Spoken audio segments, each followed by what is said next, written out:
Hello and welcome to SPM IS Academy. Today we will analyze important newspaper articles of 30th July 2020. Please note you can download the PDF version of today's newspaper analysis by clicking the link given in the comment section. You can download the PDF version of June 2020 magazine from our website spmisacademy.com. You can also join our WhatsApp group through the link given in the description section for more study materials. This is the list of the topics that we will cover from today's newspaper. And the first article we will take from national segment today because the topic is very important. So सबसे पहले हम इसी article को cover करेंगे. It is about National Education Policy 2020. And this topic is important from our syllabus paper 3 governance point of view, issues related to education. सबसे पहले news article समझते हैं, उसका बैकग्राउंड देखते हैं. सबसे पहले देखो, इन जून 2017 a committee for the draft national education policy was constituted under chairmanship of doctor के कस्तूरी रंजन. सरल शब्दों में बोले तो देखो, हमारी जो नेशनल एजुकेशन पॉलिसी है, यानी कि किस हिसाब से हमारे देश की एजुकेशन रेगुलेट होगी, वो 1986 में बनाई गई थी. उसको रिवाइज करने के लिए हमारे देश के अंदर एजुकेशन सिस्टम को अपग्रेड करने के लिए एक कमेटी बनाई गई 2017 में अंडर चेयरमैनशिप ऑफ डॉक्टर के कस्तूरी रंजन. उस कमेटी का नाम था committee for draft national education policy. और इस कमेटी ने अपनी draft national education policy submit कर दी to the government of India in 2019. और भारत सरकार ने पिछले साल से इस रिपोर्ट को लेकर के कंसीडर किया. और फाइनली आज न्यूज़ ये है that the union cabinet has approved the national education policy 2020. तो इसके साथ ही हमारे देश में जो पिछले 34 ईयर्स से राइट फ्रॉम 1986 जो नेशनल एजुकेशन पॉलिसी चल रही थी, वो अब बदल गई है. अब हमारे देश में एजुकेशन के नए रेगुलेटरी फीचर्स होंगे, नए तौर तरीके होंगे. तो जरा समझते हैं what are the key features of National education Policy of 2020. तो स्कूल एजुकेशंस में क्या क्या चेंजेस लाए गए हैं, पहले उनको देखते हैं. तो हमारे स्कूल एजुकेशन में जो सिस्टम है that is known as 10+2 structure. हम सबसे पहले फर्स्ट स्टैंडर्ड से लेकर 10th स्टैंडर्ड तक पढ़ाई करते हैं, फिर हमारा बोर्ड का एग्ज़ाम होता है 10th बोर्ड का, फिर हम 11th और 12th की पढ़ाई करते हैं. इस तरह से हमारी पूरी की पूरी स्कूलिंग डिवाइडेड है. फ्रॉम एज 6 to 16 ईयर्स हम 1 से लेकर के 10th तक की पढ़ाई करते हैं. फिर at the age of 16 we get into 11th standard और 2 सालों में हम फिर 11th और 12th कंप्लीट करते हैं. This is the existing academic structure. अब इसको रीस्ट्रक्चर किया जाएगा and it will be in the form of 5+3+3+4. तो जो पहले 5 साल होंगे, अब देखो सबसे पहला तो अंतर यहाँ पे आप ध्यान दो. अभी तक जो हमारी फॉर्मल एजुकेशन का जो एज था that started at the age of 6 years. तो 6 साल की उम्र से हमारे देश के अंदर फॉर्मल एजुकेशन स्टार्ट होता था. लेकिन अब हमारे देश के अंदर formal education will start at the age of 3 years itself. तो 3 साल हमारी देश के अंदर एजुकेशन की पीरियड को बढ़ा दिया गया है रिगार्डिंग स्कूल एजुकेशन. तो अब हमारी एजुकेशन स्टार्ट होगी एट द 3 ईयर्स. और पहले जो 5 साल होंगे that will be known as foundational stage. वो पहला जो पीरियड होगा foundational stage, that also will have 2 sub categories. पहली कैटेगरी होगी 3 to 6 ईयर्स की, उसमें बच्चों की एजुकेशन होगी इन आंगनवाड़ी सेंटर्स या प्ले स्कूल वगैरह में. और उसके अलावा जो नेक्स्ट 2 ईयर्स होगी उसमें हम क्लास 1 एंड क्लास 2 पढ़ेंगे फ्रॉम एज 6 to 8 ईयर्स. तो ध्यान देने वाली बात ये कि ये जो ब्लॉक है ये एक्स्ट्रा 3 साल का फ्रॉम एज 3 to 6 ये एक्स्ट्रा ऐड किया गया है, नया ऐड किया गया है. इस एज में पहले हमारे देश के अंदर फॉर्मल एजुकेशन का सिस्टम नहीं था. वो बात अलग है कि पेरेंट्स अपने बच्चों को प्ले स्कूल वगैरह में भेजते थे, but that was not part of formal education, that was not recognised by the government. But now this 3 to 6 years of education that is play school anganwadi के अंदर जो टीचिंग होगी that also will be recognised. फिर हमारी study जैसे अभी 6 साल की उम्र से स्टार्ट होती है, वैसे ही हमारी एजुकेशन 6 साल की उम्र से स्टार्ट होगी फ्रॉम क्लास 1. और क्लास 1 और क्लास 2 भी पहले स्टेज का हिस्सा माने जाएंगे, दैट इज़ फाउंडेशनल स्टेज. तो पहले 5 साल तक हम फाउंडेशनल स्टेज में होंगे, right from age 3 to age 8 years.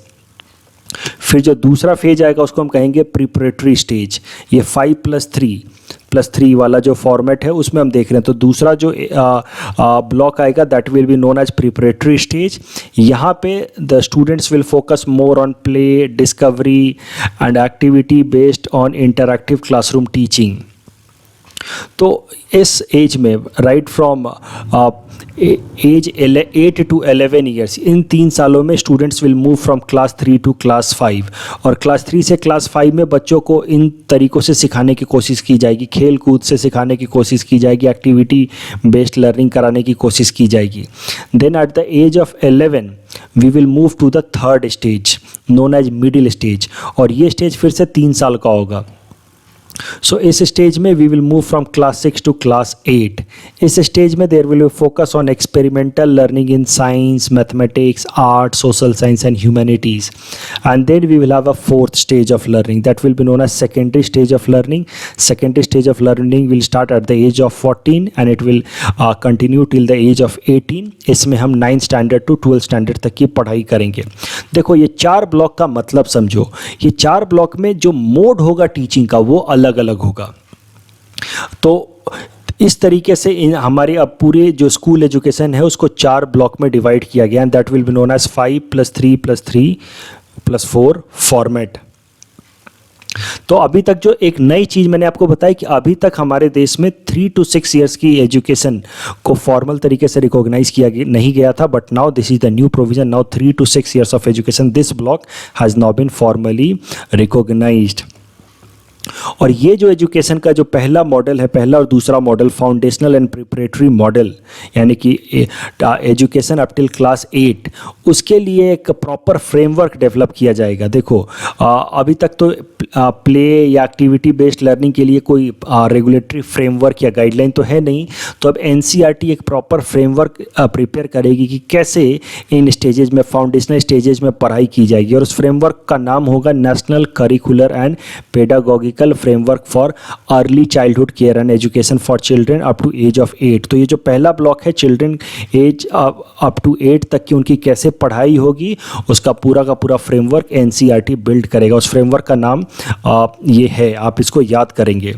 और ये जो फ्रेमवर्क है और इस फ्रेमवर्क के अंदर जो पढ़ाई कराई जाएगी बच्चों को till the age of 8 years, वो पूरा का पूरा फ्रेमवर्क एनसीईआरटी बिल्ड करेगा with consultation of ministry of HRD, women and child development and health and family welfare and tribal affairs. और भी कुछ इंपॉर्टेंट चेंजेस लाए गए हैं रिगार्डिंग स्कूल एजुकेशन।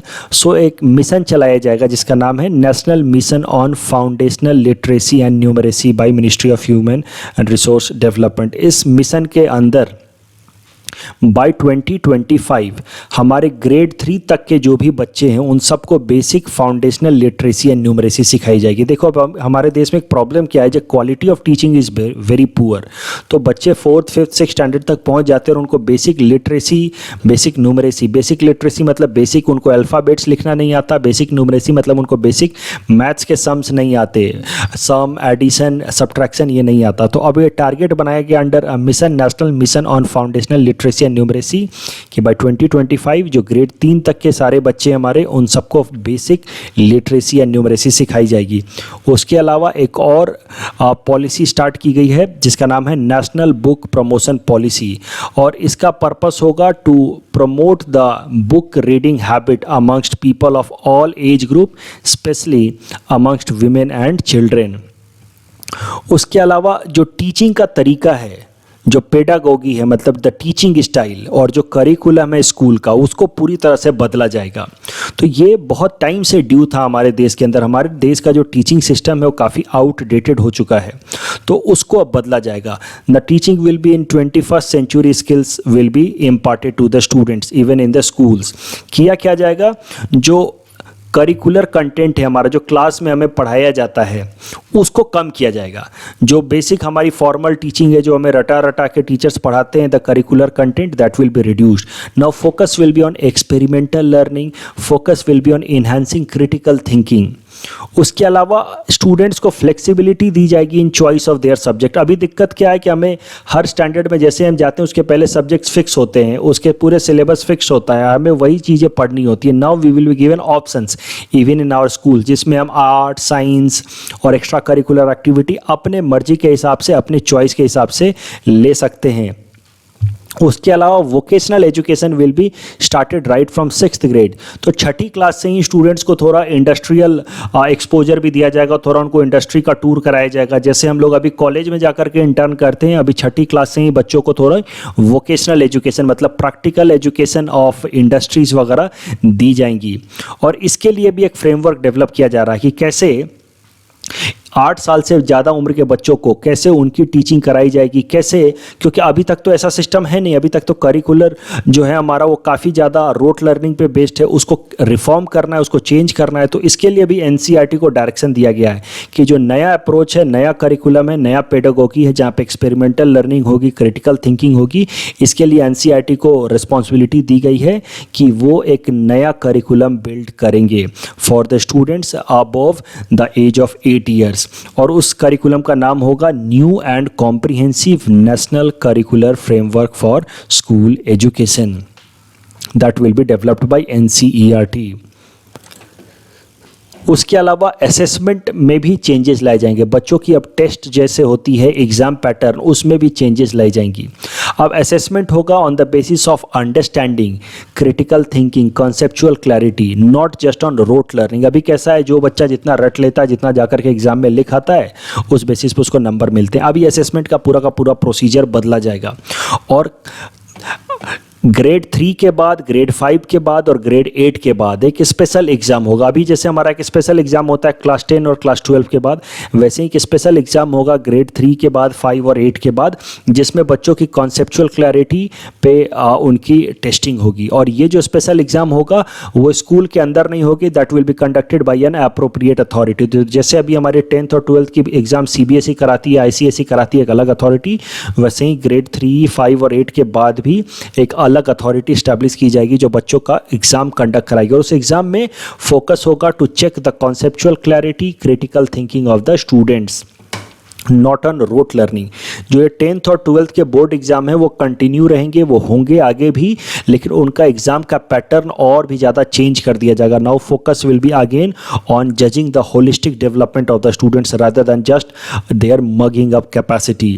और इस पर्पस के लिए असेसमेंट को किस तरह से चेंज किया जाए, बच्चों का एग्जाम पैटर्न किस तरह से चेंज किया जाए, उसके लिए एक अलग ऑर्गेनाइजेशन सेटअप किया गया जिसका नाम है परख। उसका फुल फॉर्म है performance assessment review and analysis of knowledge for holistic development. इसका पर्पस ये होगा कि एग्जाम पैटर्न, असेसमेंट का पैटर्न का स्टैंडर्ड सेट करे पूरे इंडिया में in the school education. Focus is to avoid rote learning that creates unnecessary confusion in our mind. Focus will be to develop critical thinking and give us the ability to innovate. और भी changes लाए गए school education में। जो disadvantage students हैं, जैसे handicapped students हैं या इकोनॉमिकली वीकर सेक्शन के स्टूडेंट्स हैं, उनके लिए भी स्पेशल प्रोविजंस लाया गया है। For example there will be a gender inclusion fund that will promote girls education. इस फंड का इस्तेमाल करके गर्ल्स एजुकेशन को प्रमोट किया जाएगा। उसके अलावा जो पुअर बैकवर्ड एरियाज़ हैं, वहाँ पे जहाँ पे बच्चों की पढ़ाई ढंग से नहीं हो पाती, स्टूडेंट और kids are mostly involve in child labour, उन सारे एरियाज में स्पेशल एजुकेशन जोन बनाया जाएगा फॉर डिसएडवांटेज स्टूडेंट्स। उसके अलावा हर एक डिस्ट्रिक्ट में बाल भवन बनाया जाएगा। वो बाल भवन में जो हमारे डिस्ट्रिक्ट के बच्चे हैं उनको प्ले स्कूल की फैसिलिटी प्रोवाइड की जाएगी। टीचर्स का रिक्रूटमेंट का भी एक प्रॉपर स्टैंडर्ड होगा। अभी दिक्कत क्या है कि हमारे प्राइवेट स्कूल्स में कई सारे ऐसे टीचर्स अपॉइंट हो जाते हैं जिनकी प्रॉपर क्वालिफिकेशन या कॉम्पिटेंस नहीं होती है। तो इस कारण से अब एक प्रॉपर स्टैंडर्ड्स सेट किया जाएगा for teachers recruitment in schools as well. Teachers will be recruited through robust and transparent process, और उसके लिए एक national professional standards for teachers, एक अलग प्रोफेशनल स्टैंडर्ड सेट किया जाएगा। And it will be developed by national council for teachers education, और ये स्टैंडर्ड सेट किया जाएगा बाय 2022। तो इसके अंदर इस स्टैंडर्ड को जो टीचर मीट करेगा, बस वही टीचर किसी भी पब्लिक या प्राइवेट स्कूल में टीचर की तरह अपॉइंट किया जा सकेगा, और ये स्टैंडर्ड सेट करेगी national council for teachers education. उसके अलावा हायर एजुकेशन को लेकर के भी काफ़ी सारे रिफॉर्म्स लाए गए हैं। सबसे पहला रिफॉर्म लाया गया है, एक टारगेट बनाया गया हायर एजुकेशन को लेकर के कि ग्रॉस इनरोलमेंट रेशियो हमारे देश का हायर एजुकेशन में हम लोग बढ़ा देंगे टू 50% बाई 2035। अभी हमारा gross enrolment ratio in higher education is just 26.3%। 2018 का ये डेटा मैं आपको बता रहा हूँ। तो देखो ग्रॉस एनरोलमेंट रेशियो का भी ब्रीफली मतलब समझ लेते हैं। तो ग्रॉस एनरोलमेंट रेशियो का सरल शब्दों में मतलब है कि जो लोग भी कॉलेज जाने के एज ग्रुप में हैं, यानी कि 18 टू 23 ईयर्स के एज ग्रुप में आते हैं, उन पॉपुलेशन का कितना परसेंट पॉपुलेशन एक्चुअली में कॉलेज जाता है। तो when I say that gross enrolment ratio in higher education is 26%, इसका मतलब ये है कि 18 से 23 साल की उम्र के जितने लोग भी हैं हमारे देश में जिनकी कॉलेज जाने की उम्र है, उसमें से बस 26% लोग ही अभी कॉलेज जाते हैं। और इसको बढ़ा करके टारगेट है कि बाय 2035 हम 50% तक पहुंचा दें। उसके अलावा there will be focus on holistic multi disciplinary education. तो जैसे कि अब हमारे कॉलेज में जब हम जाते हैं तो हमारा कौन सा सब्जेक्ट हम पढ़ने वाले हैं, आर्ट्स साइंस, वो फिक्स कर दिया जाता है। अब उसमें पूरी फ्लेक्सिबिलिटी दी जाएगी, हम चाहें तो अपने मर्जी से अपने सब्जेक्ट चुन पाएंगे, कुछ सब्जेक्ट आर्ट के, कुछ सब्जेक्ट साइंस के, इस तरह से हम चुन पाएंगे। उसके अलावा there will be option of multiple entry and exit point. तो मतलब ऐसा समझो आप कि आपकी 4 साल की कोई कोर्स है, बीटेक कोर्स है, 2 साल के बाद आप चाहें तो एक बार के लिए कॉलेज से ड्रॉप आउट हो सकते हैं कॉलेज लिविंग सर्टिफिकेट लेकर के, और 2 साल के बाद आप ड्रॉप आउट हो गए, बाद में वापस से 2-3 साल बाद जाकर के आप कॉलेज ज्वाइन कर सकते हैं। इस तरीके से there will be multiple entry and exit point. तो आप जब मर्जी आए, एक प्रॉपर स्टेज के बाद 2 सेमेस्टर 4 सेमेस्टर के बाद आप कॉलेज छोड़ देंगे, वापस से जाकर के आप ज्वाइन कर सकते हैं। That this is the new provision under higher education reform. उसके अलावा there will be a national research foundation created that will focus on bringing strong research culture in our country. उसके अलावा एक कमीशन बनाई गई है हमारे देश में जिसका नाम है higher education commission of India, जो हमारे देश के सारे हायर एजुकेशन बॉडीज को रेगुलेट करेगी except medical and legal education. Medical education के लिए तो ऑलरेडी नेशनल मेडिकल कमीशन बनाया गया हमारे देश में, और लीगल एजुकेशन के लिए ऑलरेडी हमारे देश में अलग एक कमीशन है। बाकी सारे जो हमारे हायर एजुकेशन की बॉडीज़ हैं उनको रेगुलेट करने के लिए अभी तक अलग अलग बॉडीज़ थी। For example all India council of technical education, वो इंजीनियरिंग कॉलेजेस को रेगुलेट करती थी। तो यूजीसी थी जो बाकी कॉलेजेस को, यूनिवर्सिटीज़ को रेगुलेट करती थी। तो कई सारे रेगुलेटरी अथॉरिटीज़ थे।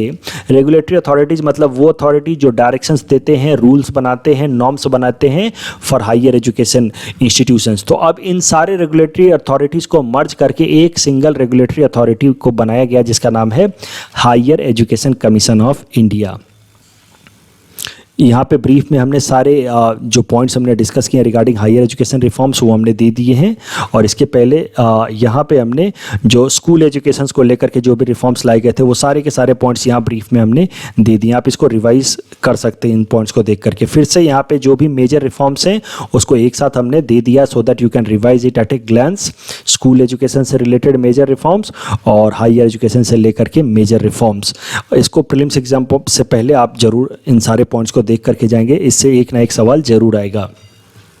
Some other developments also related to this new education policy देखते हैं। तो देखो एक इम्पॉर्टेंट रिजोल्यूशन लिया है भारत सरकार ने that the government spending on education will be increased up to 6% of GDP. तो ये एक बहुत बड़ा चेंज है, क्योंकि अभी तक हमारी जो स्पेंडिंग थी ऑन एजुकेशन वो हार्डली 2 to 2.5% थी। यानी कि अभी तक जो भारत सरकार एजुकेशन पे स्पेंड कर रही थी उससे दोगुना से भी ज़्यादा स्पेंडिंग करेगी एजुकेशन पे आने वाले वक्त पे। उसके अलावा ministry of human resource development will be now renamed as ministry of education, and a separate technological unit has been developed for promoting digital education in India। एक जो सबसे इम्पॉर्टेंट इशू चल रहा था वो था लैंग्वेज डिबेट, क्योंकि जो के कस्तूरी रंजन की कमेटी थी जिसने ड्राफ्ट रिपोर्ट सबमिट किया था भारत सरकार को, उसने एक रिकमेंडेशन दिया था कि Hindi should be made compulsory for all school students, कि इंडिया में जो भी स्कूल के स्टूडेंट्स हैं सबको हिंदी सीखना कंपलसरी कर देना चाहिए। ये रिकमेंडेशन था के कस्तूरी रंजन कमेटी का, लेकिन इस रिकमेंडेशन को फाइनली नेशनल एजुकेशन पॉलिसी में नहीं माना गया है। नेशनल एजुकेशन पॉलिसी में कहा गया है कि स्टूडेंट्स, स्कूल स्टूडेंट्स कोई भी 3 लैंग्वेज अपनी मर्जी के चुन सकते हैं और स्टेट गवर्नमेंट चाहे तो कोई एक लैंग्वेज कंपलसरी बना सकता है। So the Hindi is not compulsory for the school students to learn. The 3 language that the children have to learn can be a choice of their state, their region और the students themselves. अब conclusion में अगर इस तरह के national education policy पे कभी सवाल आ जाए तो कंक्लूजन में आप इस तरह का स्टेटमेंट लिख सकते हैं कि look, education is a concurrent list subject, thus the state government should have to be brought on board for actual implementation of this decision. अब ये तो सरकार, यूनियन कैबिनेट ने फैसला ले लिया, सेंट्रल गवर्नमेंट ने फैसला ले लिया कि हम ऐसे ऐसे करेंगे, लेकिन इन सारी चीज़ों को इंप्लीमेंट करने के लिए स्टेट गवर्नमेंट्स का भी प्रॉपर सपोर्ट चाहिए, क्योंकि education is a concurrent list subject. The next article is taken from international segment. It is about right to protest, a universal right. देखते हैं कैसे। This topic is important from our syllabus paper 3 international relations point of view. It is important for political science option students, and the ideas discussed here can be also utilized in writing a good essay on democracy and civil rights. सो देखते हैं, सबसे पहले news article समझते हैं। तो देखो, United nation की एक special committee on human rights ने कहा है that right to peaceful protest is a global fundamental right guaranteed under article 21 of international covenant on civil and political rights. तो international covenant on civil and political rights की article 21 है, जिसके अंदर civil rights कुछ लिखे गए हैं, मतलब हमारे पॉलिटिकल राइट्स लिखे गए हैं। उसमें बताया गया है कि उसको इंटरप्रेट करके ये कमेटी जो ह्यूमन राइट्स के लिए काम कर रही है, उसको इंटरप्रेट करके उसने कहा है कि right to peaceful protest is also a fundamental right, global fundamental right. तो जरा समझते हैं कि international covenant on civil and political rights हैं क्या। तो देखो, ये एक स्पेशल तरह की इंटरनेशनल ट्रीटी है, या आप कह सकते हैं कि इंटरनेशनल अग्रीमेंट है, जिसमें यूनाइटेड नेशन जनरल असेंबली के मेंबर कंट्रीज ने मिल करके फैसला लिया कि वो कुछ एक सिविल और पॉलिटिकल राइट्स को रिकॉग्नाइज करेंगे at international scale. International scale मतलब पूरे दुनिया भर के लोग, जो भी इस मेंबर कंट्रीज हैं यूनाइटेड नेशन जनरल असेंबली के, वो ये सिविल और पॉलिटिकल राइट्स को रिस्पेक्ट करेंगे। फॉर एग्जांपल, राइट टू, यहाँ पे इस केस में हमने देखा राइट टू पीसफुल प्रोटेस्ट। तो राइट टू पीसफुल प्रोटेस्ट को अब यूनाइटेड नेशन जनरल असेंबली के सारे मेंबर्स एक्सेप्ट करेंगे एज अ यूनिवर्सल और ग्लोबल फंडामेंटल राइट। जैसे हमारे देश के अंदर कॉन्स्टिट्यूशन के अंदर कुछ हमारे फंडामेंटल राइट्स दिए गए हैं, but those fundamental rights are applicable only in India. But इस केस में ये जो फंडामेंटल राइट्स हैं, इंटरनेशनल कोवेनेंट्स हैं, कन्वेंशंस हैं, they will be applicable universally for each and every individual on the earth. तो this international covenant on civil and political rights is monitored by United Nations Human Rights Committee। तो अगर कोई भी इन rights को violet करता है तो उसके अगेंस्ट एक्शन ले सकता है United nation human rights committee. इस कारण से आपको याद होगा कि जब सिटीजनशिप अमेंडमेंट एक्ट के अगेंस्ट प्रोटेस्ट हुआ था और जब भारत सरकार ने उसको सप्रेस करने की कोशिश की थी, तो उस पर काफ़ी सारा क्रिटिसिज्म हुआ था in United nation human rights committee, क्योंकि सिविल एंड पॉलिटिकल राइट्स है हमारा ऑफ पीसफुल प्रोटेस्ट, और उसको अगर सप्रेस करने की कोशिश की जाएगी मतलब it is a kind of violation of our global fundamental rights. ऐसा ये united nation human rights committee के एक्सपर्ट्स का मानना था। This covenant commits its parties to respect civil and political rights of individuals like right to life, freedom of speech, freedom of assembly, electoral rights, right to due process and fair trial। तो कुछ एक rights identify किए गए हैं global level पे, जो भी United nation general assembly के मेंबर कंट्रीज हैं, सब ये सारे राइट्स अपने अपने देश में अपने अपने सिटीजन्स को अवेलेबल कराएंगे। And this international covenant on civil and political rights became effective in 1976। And in 1976, when it was made effective, it was added as a part of Universal Declaration of Human Rights। तो अब जरा समझते हैं कि universal declaration of human rights क्या है। तो देखो, जब यूनाइटेड नेशन बनी 1945 में, उसके 2-3 सालों बाद ही 1948 में यूनाइटेड नेशन की जनरल असेंबली ने मिल करके एक चार्टर पब्लिश किया, एक समझो तो एक तरह का एग्रीमेंट किया जिसका नाम है universal declaration of human rights. ये एग्रीमेंट समझो तो एक तरह का बेसिक राइट्स है, जैसे हमारे कॉन्स्टिट्यूशन में बेसिक राइट्स बनाए गए हैं फॉर सिटीजन ऑफ इंडिया, वैसे ही यूनाइटेड नेशन के चार्टर के अंदर ये प्रॉपर एक पार्ट है जिसका नाम है universal declaration of human rights.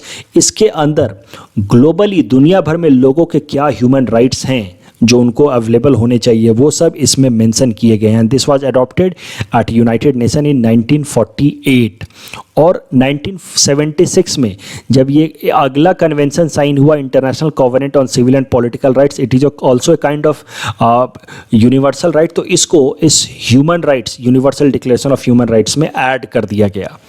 Unnecessary confusion को अवॉइड करने के लिए मैंने वापस इसी चीज़ को यहाँ एक्सप्लेन किया। देखो, जब यूनाइटेड नेशन बना तो दुनिया भर में लोगों को उनके कुछ बेसिक फंडामेंटल राइट्स गारंटी करने के लिए एक चैप्टर ऐड किया गया यूनाइटेड नेशन के कॉन्स्टिट्यूशन में जिसका नाम है universal declaration of human rights, and this was brought in 1948 itself. बाद में जब 1976 में कुछ और सिविल और पॉलिटिकल राइट्स ऐड किए गए under international covenant on civil and political rights, जैसे right to protest, right to life, right to freedom of speech and expression, तो ये जो नया चैप्टर था ये वापस से universal declaration of human rights के अंदर ऐड कर दिया गया। So with this part of human rights was extended.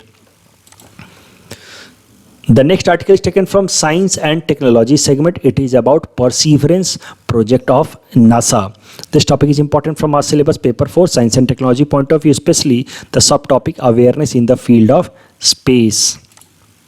So देखो, ये नासा का परसीवरेंस प्रोजेक्ट जो है that is Mars rover project. Rover projects कैसे होते हैं? देखो, rover projects are designed to roll on the surface of Mars. ये जाएंगे मार्स के सरफेस पे लैंड करेंगे और फिर मार्स के सरफेस पे ये रोल भी कर सकते हैं, मूव भी कर सकते हैं, उनको हम कहते हैं रोवर प्रोजेक्ट। देखो, 3 तरह के प्रोजेक्ट होते हैं, हम ऑलरेडी डिस्कस कर चुके हैं। एक होता है ऑर्बिटर प्रोजेक्ट, जो किसी भी प्लैनेट के अराउंड जाकर के ऑर्बिट करे, बस घूमे। तो हमने जो 2016 में इंडिया ने मिशन भेजा था, मार्स मिशन, वो था मार्स ऑर्बिटर मिशन। वो जाकर के मार्स के अराउंड घूमता है, ऑर्बिट करता है। एक होता है लैंडर मिशन, जो जाकर के सरफेस से बस लैंड करे, और एक होता है रोवर मिशन, जो जाकर के सरफेस पे लैंड करने के बाद उस पर मूव भी कर सके। तो नासा ने अभी तक कई सारे रोवर मिशन भेजे हैं, और परसीवरेंस जो है that is 5th such mission. 1997 में नासा ने मार्स पाथ फाइंडर मिशन भेजा था, जिसके अंदर एक रोवर लगा हुआ था जिसका नाम था सोजर्नर। तो वो मिशन ओवरऑल उसका नाम था पाथ फाइंडर, उसके अंदर जो रोवर इस तरह का इक्विपमेंट जो उसके ऊपर मूव कर सकता था उसका नाम था सोजर्नर। उसके अलावा 2003 में फिर से एक रोवर मिशन भेजा गया था, spirit and opportunity rover mission. फिर 2012 में curiosity rover mission was sent by NASA, and now the news कि आज के दिन यानी कि 30 जुलाई को आज नासा ने एक अगला रोवर मिशन भेजा है मार्स के ऊपर जिसका नाम है परसीवरेंस। तो जरा देखते हैं कि इस परसीवरेंस में नया क्या है। तो परसीवरेंस का जो सबसे इंपॉर्टेंट इक्विपमेंट है उसका नाम है MOXIE. MOXIE stands for Mars oxygen in situ resource utilisation experiment. सरल शब्दों में बोले तो इसका काम यह है कि मार्स के एटमॉस्फेयर के अंदर देखो कार्बन डाइऑक्साइड है लेकिन ऑक्सीजन बहुत कम है। तो मार्स के अंदर के एटमॉस्फेयर के अंदर जो कार्बन डाइऑक्साइड है उसको वो कैप्चर करके उसको ऑक्सीजन में कन्वर्ट करेगा। It will manufacture molecular oxygen on Mars using carbon dioxide from the carbon dioxide rich atmosphere of Mars. ये है काम इस मॉक्सी यूनिट का जो परसीवरेंस के अंदर लगा हुआ है। इससे फायदा क्या होगा? जब मार्स के ऊपर ऑक्सीजन बना लिया जाएगा और उसको स्टोर कर लिया जाएगा तो फ्यूचर में एस्ट्रोनॉट्स भी भेजे जा सकते हैं मार्स के ऊपर, क्योंकि वहाँ पे ऑक्सीजन अभी है नहीं। तो एस्ट्रोनॉट्स को वहाँ पे जाने के लिए अभी they will have to carry oxygen of their own from the earth. That is almost impossible कि अपना वो पूरा का पूरा ऑक्सीजन अर्थ से लेकर के जाएं मार्स मिशन के या मार्स सरफेस के ऊपर। तो अगर मार्स के ऊपर ही हमने ऑक्सीजन बना करके स्टोर कर लिया, then in future astronauts can be sent to Mars. उसके अलावा मार्स सरफेस पे हमने ऑक्सीजन बना लिया, तो ऑक्सीजन आप सबको पता है कि एक रॉकेट फ्यूल की तरह भी इस्तेमाल होता है।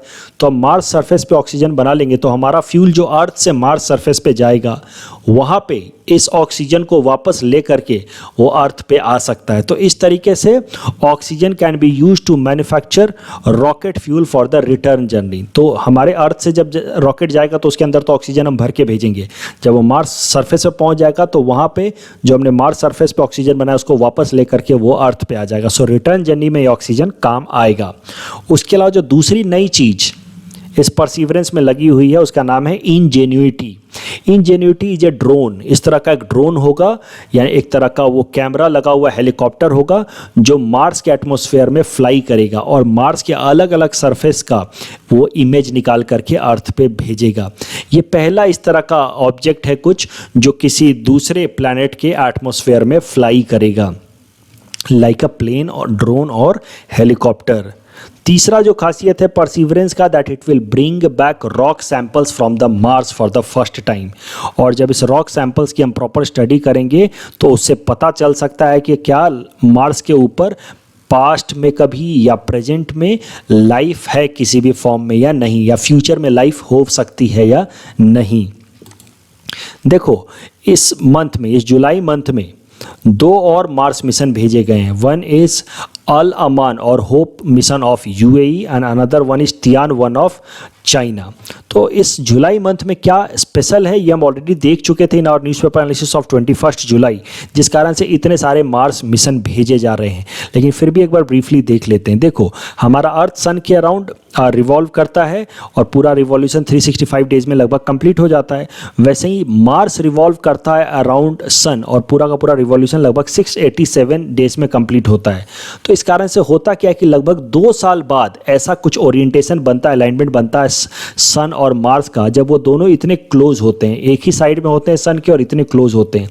इस केस में अगर हम मार्स मिशन भेजते हैं मार्स के ऊपर तो उसके अंदर फ्यूल रिक्वायरमेंट काफ़ी कम लगेगी, डिस्टेंस काफ़ी कम लगेगा। इस कारण से ये जो जुलाई मंथ है ये एक ऐसा टाइम है जहाँ पे अगर हम मार्स मिशन भेजते हैं तो काफ़ी कम फ्यूल में हमारा मार्स मिशन पहुँच सकता है और इसी कारण से इतने सारे मार्स मिशन जुलाई महीने में भेजे गए हैं।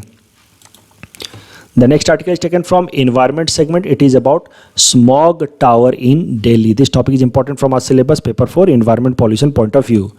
देखो पहले स्मॉग के बारे में समझते हैं। देखो smog stands for smoke plus fog. तो फॉग तो आप सबको पता है कि विंटर्स के स्टार्टिंग में फॉग बनते हैं। Fogs are like a kind of cloud created near the earth surface. जबकि स्मोक जो होता है वो दिल्ली और उसके आसपास के एरिया में बहुत ज़्यादा क्रिएट होता है ड्यूरिंग विंटर्स। विंटर के स्टार्टिंग में, नवंबर महीने के स्टार्टिंग में बहुत ज़्यादा स्मोक क्रिएट होता है दिल्ली और उसके आसपास के एरिया में because of stubble burning by farmers of Punjab and Haryana. ये देखो ये पैडी की फसल है, वो खरीफ फसल है, आप सबको पता है। लगभग मई महीने में इनकी सोइंग होती है, फिर अक्टूबर महीने में इनकी हार्वेस्टिंग हो जाती है। जब इनकी कटाई हो जाती है, हार्वेस्टिंग हो जाती है, उसके बाद एक इस तरह का स्टबल बच जाता है, एक पार्ट बच जाता है रूट से एसोसिएटेड, जिसको हम स्टबल कहते हैं। अब इन फार्मर्स के पास इतना टाइम नहीं होता है कि इन स्टबल्स को निकालें तब जा करके वो अगली खेती करें, राबी खत की खेती करें। तो वो क्या करते हैं, इस स्टबल में आग लगा देते हैं, स्टबल बर्निंग कर देते हैं। इस कारण से बहुत ज़्यादा स्मोक क्रिएट होता है और ये स्मोक दिल्ली के ऊपर जाकर के फैल जाता है। और साथ ही साथ फॉग का टाइम भी होता है बिकॉज नवंबर स्टार्ट हो जाता है, नवंबर से ही सर्दियों के कारण फॉग बनने लगता है। So smoke along with fog leads to creation of a smog, and smog is very harmful for our respiratory functioning.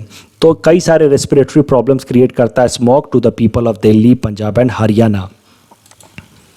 तो इस कारण से दिल्ली सरकार ने भारत सरकार के साथ मिलकर फैसला लिया कि वो 2 एक्सपेरिमेंटल स्मॉग टावर्स बनाएंगे दिल्ली में। एक्सपेरिमेंटल स्मॉग टावर्स मतलब अगर ये सक्सेसफुल हो गया तो और भी ज़्यादा स्मॉग टावर्स बनाए जा सकते हैं। इन स्मॉग टावर्स का पर्पस क्या होगा कि वो स्मॉग को ले करके उसको प्यूरीफाई करें। So they are a kind of purifiers that will purify a smog. अभी आपको एक बात पर ध्यान रखनी है कि दिल्ली में ये प्रपोजल है कि 2 स्मॉग टावर्स बनाए जाएंगे। अभी तक इस तरह का एक स्मॉग टावर बस एक ही है पूरे दुनिया भर में, that is in the Xi'an province of China. और वो कितना इफेक्टिव है वो हमें उसके बारे में डेटा हमें नहीं पता है because China has not shared it's data. उसके पीछे टेक्नोलॉजी कौन सी है वो भी हमें अच्छे से नहीं पता है। So India is building this smog tower on its own and if build it will B second smog tower of the world after one in China. तो जरा देखते हैं कि कैसे ये स्मोक टावर काम करेगा। They are like large scale air purifiers, और उनके अंदर मल्टीपल लेयर्स लगे होते हैं एयर फिल्टर्स के, जो एयर पॉल्यूटेंट्स को रिमूव करते हैं और इसके मदद से एयर को क्लीन बनाएंगे। अब करंट न्यूज़ देखते हैं। देखो, आईआईटी बॉम्बे ने प्रॉमिस किया था, उसने कमिट किया था कि वो स्मोक टावर्स को बिल्ड करने के लिए टेक्निकल सपोर्ट देगा, लेकिन अब आईआईटी बॉम्बे अपने इस ऑब्लिगेशन से विड्रॉ कर रहा है। आईआईटी बॉम्बे ने कहा है कि वो अपनी रिस्पॉन्सिबिलिटी को कम करना चाहता है। अब इस कारण से हुआ क्या है कि इस तरह के स्मोक टावर्स जो दिल्ली में दो जगह पे बनाए जा रहे थे, एक तो कनॉट प्लेस पे बनाया जा रहा था, दूसरा आनंद विहार में बनाया जा रहा था, वो दोनों के दोनों स्मोक टावर प्रोजेक्ट अब स्टॉल हो गए हैं, रुक गए हैं। और ये जो स्मोक टावर्स के प्रोजेक्ट थे, they were being built on the directives of Supreme Court. तो अब सुप्रीम कोर्ट ने आईआईटी बॉम्बे को फटकार लगाई है। सुप्रीम कोर्ट ने कहा है कि आईआईटी बॉम्बे ने पहले कमिट करके अब वो वापस नहीं हट सकते, otherwise this will be considered as contempt of court and supreme court might start any contempt of court charge against IIT Bombay. In our segment Target UPSC Prelims 2020, today we will cover topic number 578 to 580. Topic number 578 is about important schemes to support farmers. PM ASA is an umbrella scheme which will provide minimum support price assurance to the farmer. It is a price support scheme and not an income support scheme. I hope आप इन दोनों के बीच का अंतर समझ रहे हैं। Income support में जैसे PM किसान 6,000 रुपये हर साल दिए जाते हैं, दैट इज इनकम सपोर्ट। दूसरा है price deficiency payment scheme. It covers an oil seed which MSP is not notified. Cotton is considered to be an oil seed since oil can be extracted from it. Therefore, cotton is also covered under this price deficiency payment scheme. However, there is no physical procurement of crop under price deficiency payment scheme. जो market में price होता है और जो MSP होता है, मान लो MSP है 70 रुपये और मार्केट प्राइस है 50 रुपये, तो दोनों का डिफरेंस 20 रुपया सरकार फार्मर्स के अकाउंट में ट्रांसफर कर देती है। तो इस तरह से फिजिकल प्रोक्योरमेंट नहीं किया जाएगा under price deficiency payment scheme. तीसरा स्कीम है price support scheme. Under price support scheme the central nodal agencies will procure pulses, oil seeds and copra with proactive role of state governments. Please attempt this question based on topic number 578.